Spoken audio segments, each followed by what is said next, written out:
러닝 시작한 지 5분. 근데 워치를 보니 심박수 미터기가 폭발하는 중.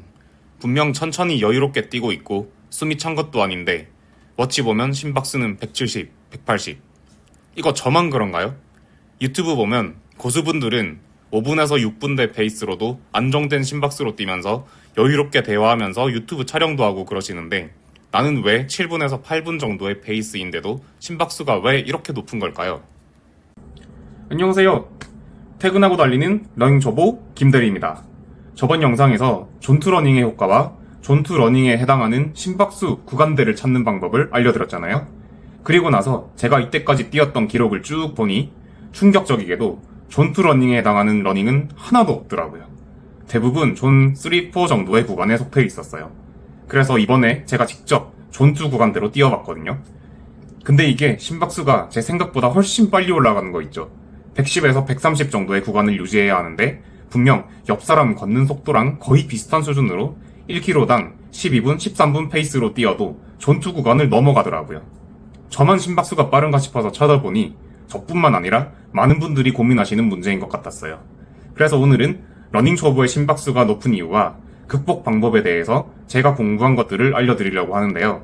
이번 영상 끝까지 보신다면 러닝 초보분들에게 도움될 거라고 생각합니다. 그럼 바로 시작합니다. 러닝 초보의 심박수가 높은 이유는 스포츠 과학적, 의학적으로 더 전문적인 용어들이 있겠지만 쉽게 설명하자면 두 가지 정도로 정리할 수 있습니다. 첫 번째, 엔진 출력.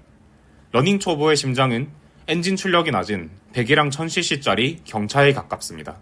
혹시 경차를 타고 시속 100km 이상 밟아보신 적 있으신가요?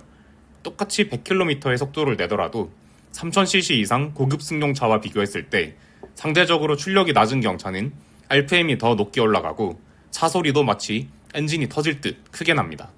저 같은 초보들은 아직 엔진, 즉 심장의 기능이 운동에 익숙하지 않기 때문에 심장은 한 번이라도 더 많이 뛰어서 우리 몸에 피와 산소를 더 많이 공급하고 있는 것입니다. 즉 우리의 심장이 잘못된 게 아니라 오히려 우리 심장은 제 기능을 하기 위해 열일을 하고 있는 중인 거죠. 두 번째, 불필요한 에너지 소모. 어떤 운동을 하든 운동을 처음 배우는 입장에서는 필요 이상으로 에너지를 많이 쓰게 됩니다. 동작이 익숙하지 않기 때문에 몸에 힘이 불필요하게 더 많이 들어가고 운동에 쓰이는 근육도 비효율적으로 사용하는 거죠. 저는 수영을 5년 정도 했는데 수영을 처음 배울 때도 마찬가지였어요.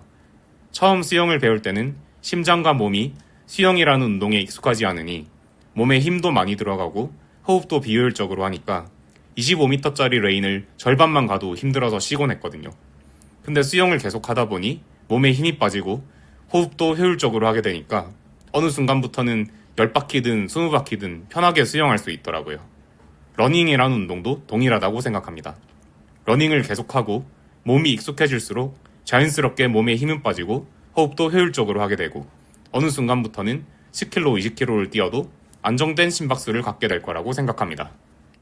자, 그렇다면 우리 같은 러닝 초보는 앞으로 어떻게 뛰어야 할까요?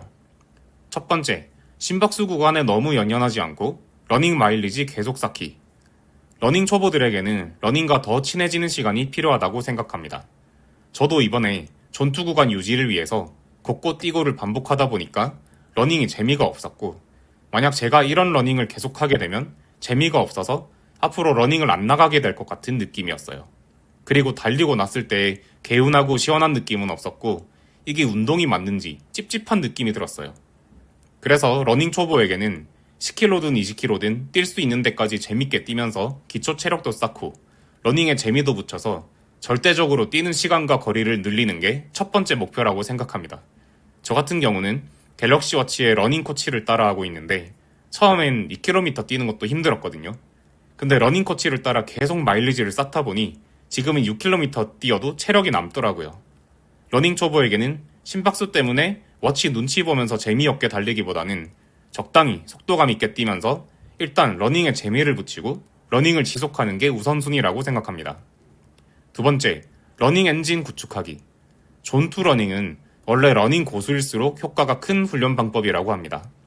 러닝 고수라면 본인의 컨디션, 실력, 페이스 등에 대한 감이 있기 때문에 굳이 워치 등으로 심박수를 측정하지 않더라도 존투 구간에 대해서 감각적으로 알 수 있다고 해요. 그런데 우리 같은 초보들은 내가 제대로 뛰고 있는지 오늘 나의 컨디션이 어떤지 등에 대한 감각이 없죠. 그렇기 때문에 일단 계속 달리면서 내 심장을 러닝 엔진으로 만드는 작업이 우선되어야 한다고 합니다. 건물을 지을 때 건물의 기초를 다지는 땅 파기가 가장 오래 걸리고 가장 비용이 많이 든다고 합니다. 기초 공사를 잘해야 건물을 안정적이고 튼튼하게 지을 수 있기 때문이죠. 러닝도 이와 마찬가지라고 생각합니다. 우선 기초를 탄탄하게 만들지 않고 워치에 찍히는 심박수 숫자에만 집중하는 순간 밸런스도 잃고 재미도 잃어서 더 이상 러닝을 안 하게 될 가능성이 크다고 생각합니다. 우리 같은 초보들은 기초 체력과 러닝 실력을 먼저 키운 후에 전투 러닝을 적용한 것이 맞습니다. 이미 러닝을 잘하시는 고수분들, 그리고 힘들이지 않고 살도 뺄 수 있는 방법을 찾는 분들에게는 전투 러닝은 분명 효율이 좋은 운동법이기 때문에 추천드립니다. 그리고 전투 러닝은 절대적으로 시간을 많이 투입해야 하는 러닝이기 때문에 매일 1시간 이상 꾸준히 달릴 수 있는 분들께도 추천드립니다. 그러나 저처럼 아직 러닝과 스스로의 컨디션에 대해 잘 모르고 러닝을 위한 엔진이 구축되지 않은 분들에게는 우선 러닝과 더 친해지고 꾸준히 달리러 나가는 게 더 중요하다고 생각합니다. 그래서 저도 당분간은 심장 배기량을 늘리는 훈련에 더 집중할 계획입니다. 스스로 판단했을 때 러닝 엔진 배기량이 3000cc까지 업그레이드 되었을 때 전투 러닝을 본격적으로 시작하려고 합니다. 그때까지는 주기적으로 저의 러닝 현황도 공유드리고 러닝에 대한 유익한 정보를 공유드리고자 하니 많은 관심 부탁드립니다. 지금까지 긴 영상 봐주셔서 감사합니다. 다음번엔 더 유익한 영상으로 찾아오겠습니다. 오늘도 열심히 러닝 엔진을 구축하고 계신 여러분들을 응원하며 저도 이만 퇴근합니다. 지금까지 김대리였습니다.